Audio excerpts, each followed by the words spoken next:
Sup everyone, Mark's here with another update of Space Odyssey Arena. First of all, thanks to you that are watching this. This was quite a busy week for me and I didn't have too much time to stream, so there were no streams the past week. I know that you missed me, but yeah, let's try to do it next week. But anyway, let's jump into it.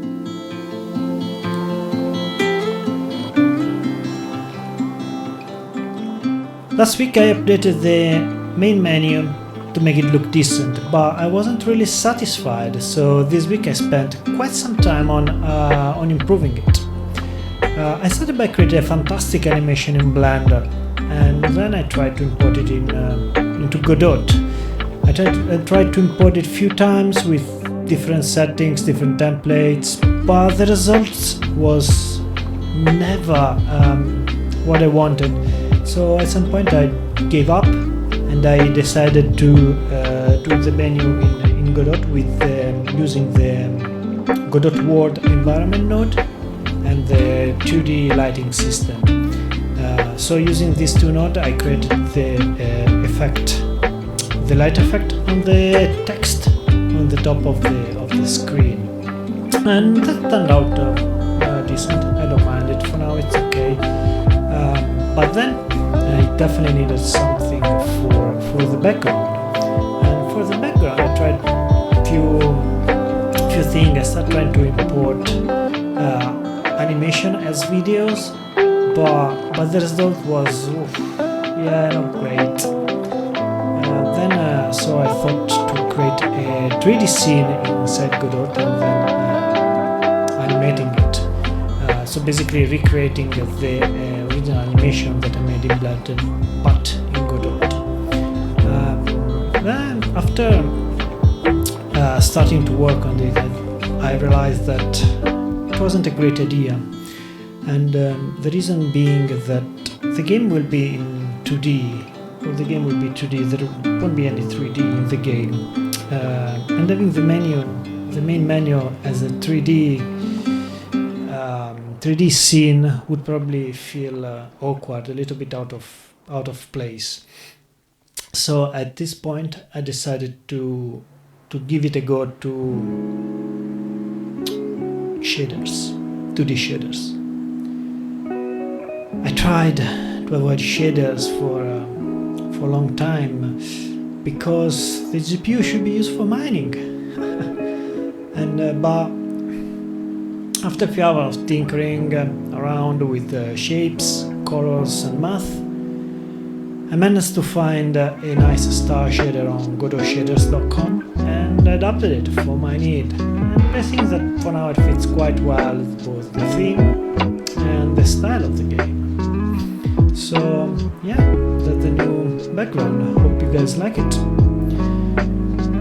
On the game side, I didn't do a lot on mechanics. I did some groundwork, some refactoring. The main difference is that now on the single player, when you start a single player, you can choose the spaceship to use. At the moment there are two, so that's the main change on the game mechanics. I'm planning to work on the game mechanics the following weeks, and the main thing that I'm thinking about is ship hitboxes. At the moment, each player and each spaceship has got several hitboxes. One for each wings, one for the front of the gun, and one for in the rear for the engine. And when a specific hitbox is hit, that component is damaged, and not only it loses HP, but it also loses efficiency based on the percentage of missing health. This is a neat mechanic indeed. I'm pretty sure that it's loved by everyone, but I'm torn because I'm not 100% sure that this mechanic actually has depth. It seems to me that it's going to add only things to think about without any kind of improvement in gameplay, because I want the gameplay to be pretty fast, pretty neat. So for the next week or so, I'm going to experiment. I'm going to try a couple of different solutions. One is